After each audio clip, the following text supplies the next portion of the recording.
மனிதன் என்பவன் தெய்வமாகலான்னு சொல்றாங்க. அதுக்கான அர்த்தம் என்ன? சராசரி மனுஷன் வணங்கத்தக்க தெய்வமாக மாறலாம் என்பது அதோட பொருள். அது எப்படி மாறலாம் அப்படின்னா, 63 நாயன்மார்களாக மாறலாம், 12 ஆழ்வார்களாக மாறலாம், மகான்களாக மாறலாம், சித்தர்களாக மாறலாம். இதெல்லாம் ஒரு பக்கம் இருக்கு. இதெல்லாம் பக்தி மற்றும் ஞானத்தால இறைத்தன்மை அடைதல். பக்தியால் அடைஞ்சவங்க 63 நாயன்மார்கள், ஞானத்தால் அடையிறவங்க இருக்கிறாங்க, சித்தினால் கூட அடைவாங்க. யோக சித்தினால், தியான சித்தினால். ஏதோ பக்தினால் இது வராதா, அப்போ சித்து பண்ண மாட்டாங்களான்னா, செத்து போனவங்களாம் பிழைக்க வச்சதெல்லாம் இந்த நால்வரில் ஒருத்தர் திருஞான சம்பந்தர்லாம் செத்து போன ஒரு பெண்ணோட சாம்பலை கொண்டு திரும்பவும் பெண்ணை உயிராக வர வச்சதெல்லாம் இருக்கு இல்லையா? அதனால் அதுவும் சித்து தானே. பக்தியில் கூட சித்திக்கும். அஷ்டமா சித்து பக்தினால் கூட கிடைக்கும், ஞானத்தினால கூட கிடைக்கும். இதெல்லாம் உண்டு. இன்னொன்று, இறைத்தன்மை அடையிறதுக்கு தானத்தினாலே இறைத்தன்மை அடைய முடியும். ஞானம் வேற, தானத்தினால. தியானம், தானம், ஞானம் வேற வேற.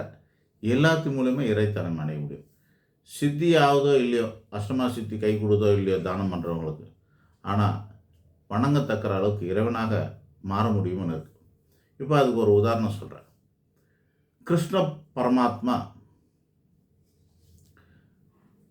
அவர் ராஜாவாக இருந்து நாட்டை ஆண்டுகிட்டு இருக்கும்போது அவருடைய சிறு வயது நண்பனான குசேலர்னு சொல்லப்படக்கூடியவர், அவர் என்ன பண்ணுறாரு, வறுமையில் ரொம்ப கஷ்டப்படுறாரு. 27 குழந்தைகளை வச்சுக்கிட்டு வறுமையில் கஷ்டப்படும் போது அவங்க மனைவி சொல்கிறவங்க, உங்களுடைய பாலி சிநேகிதனான கிருஷ்ணரை போய் பாருங்கள், நமக்கு தேவையான வசதி வாய்ப்பெல்லாம் ஏற்படுத்தி கொடுப்பாரு அப்படின்னு சொல்கிறாங்க. இவருக்கு ஒரே தயக்கம்.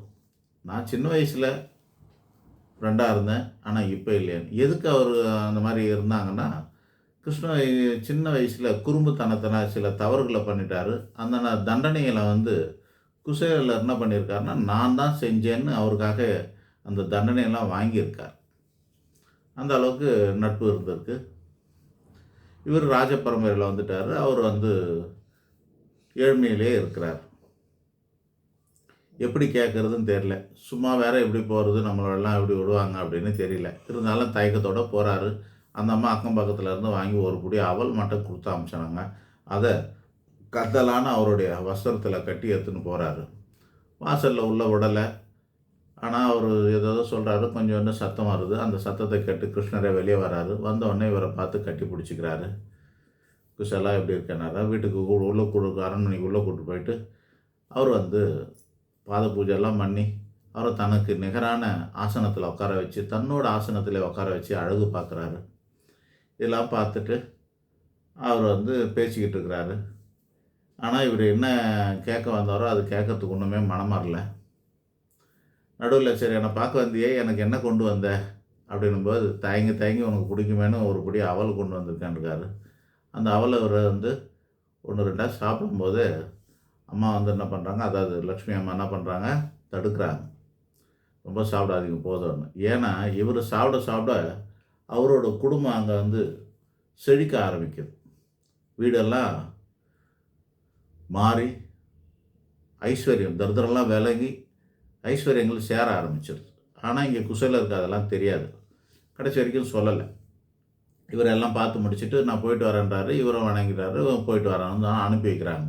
ஐயோ, வந்ததை கேட்க வந்ததை கேட்கவே இல்லையான்னு ஒரு வருத்தத்தோடவே தயக்கத்தோடவே அப்படியே போகிறார். ஆனால் வீட்டுக்கு போய் பார்த்தா அந்த வீடு செல்வ செழிப்போடு ஆகிடுது. குழந்தைங்களுக்கெல்லாம் தேவையான அளவுக்கு உணவுகள் கிடைச்சிருது. அவருக்கு துணிமணிகள்லாம் கிடைச்சிருது. அஷ்ட ஐஸ்வர்யம் அங்கே அப்படியே குவியலாக இருக்குது. எல்லாமே இருக்குது. எந்த குறையும் இல்லாத அளவுக்கு அவர் மாறிடலாம். இது கிருஷ்ணர் நடத்தி காட்டினது. அவர் எவ்வளோ சித்து பண்ணி காமிச்சது தெரியும். ஆனால் இந்த மாதிரி ஒரு ஆளை செல்வ செழிப்பாக மாற்றினதுக்கு இந்த மாதிரி உதாரணம் கிருஷ்ணரோட லீலையில் நம்ம பார்த்தோமான்றது நமக்கு தெரியல. இது ஒன்று தான் நமக்கு ஞாபகம் இருக்குது எனக்கு. சரி, அது ஓகே.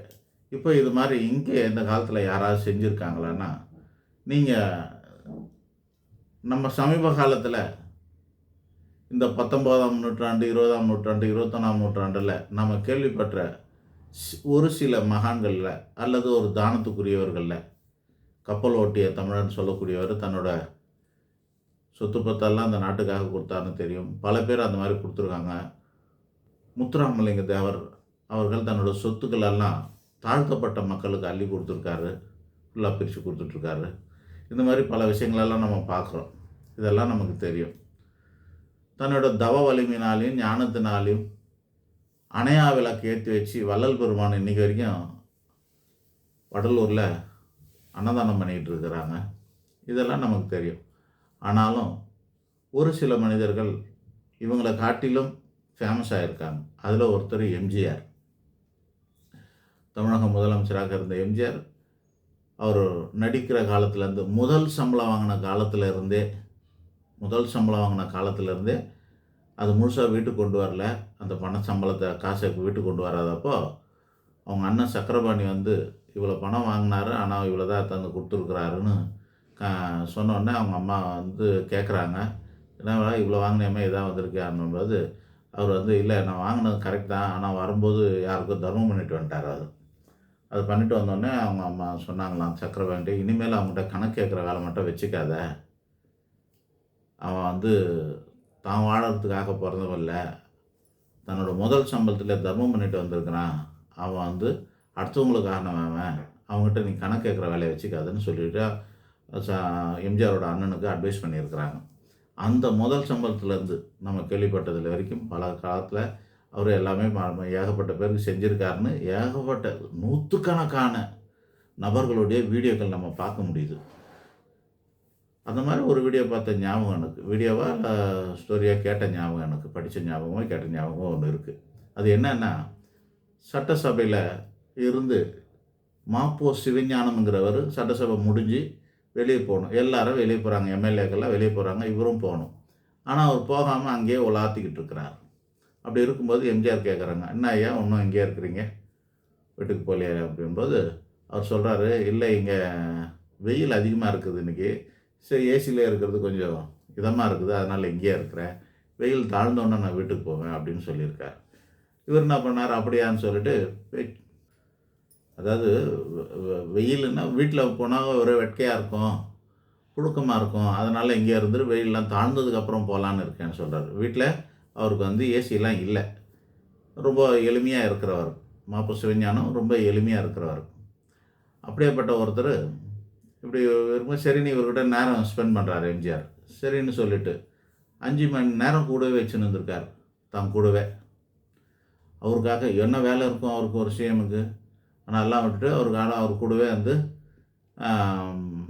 சிஎம்மாக இருந்தாரா இல்லை எம்எல்ஏவாக இருந்தாரான்னு தெரியல எம்ஜிஆர், எனக்கு அது சரியான ஞாபகம் இல்லை. ஆக அவர் கூடவே 5 மணி நேரம் வச்சுருந்து வெயில் தாழ்ந்துருச்சுங்க ஐயா, இப்போ நீங்கள் வீட்டுக்கு போகலாம் அப்படின்னு சொல்லிட்டு அவர் அனுப்பி வைக்கிறார். வீட்டுக்கு போனால் மாப்போ சிவஞானத்தோட வீடு முழுமையாக ஏசியாக்கப்பட்டிருந்தது. அன்றைக்கி செல்ஃபோன் கிடையாது, ஒன்றும் கிடையாது, தொலைபேசி இருந்திருக்கும். இவர் தொலைபேசி மூலமாக யாருக்கும் ஆர்டர் பண்ணியிருப்பார், யாரோ போய் 5 மணி நேரத்தில் அவசர அவசரமாக செஞ்சுருக்கிறாங்க, இவருக்கு தெரியாது. ஆனால் ஒன்று கூட சொல்லலை இவர், கொஞ்ச நேரம் இருங்க ஏசி போட்டு தரேன்னு கூட சொல்லலை, பெருமை கூட சொல்லலை, சொல்லாமே செய்கிறவர். ஆக நம்ம அரசியல் தலைவருக்கெல்லாம் சிலை வச்சு பார்த்துருக்கோம், கோயில் கட்டி பார்த்துருக்குறோமா? நம்ம முத்துராமலிங்க தேவருக்கு குரு பூஜைலாம் பண்ணுறாங்க, கோயில் கட்டியிருக்காங்க. எம்ஜிஆர் கட்டுங்க, நடிகை கூட கட்டுறாங்க, அது வேறு விஷயம். அதெல்லாம் இருக்குதா அப்போ என்னன்னு தெரியல. ஆனால் எம்ஜிஆருக்கு கோயில் கட்டியிருக்கிறாங்க இல்லையா? பல இடத்துல எம்ஜிஆருக்கு, உலகத்தில் நடிகர்களுக்கு அல்லது தலைவர்களுக்கு பல இடத்துல கோவில் கட்டின ஒரே ஆள் எம்ஜிஆர் தான். எனக்கு தெரிஞ்சு மனிதன் என்பவன் தெய்வமாகலாம்னாக்கா அதுக்கு உதாரண புருஷர் எம்ஜிஆராக தான் இருக்க முடியும்.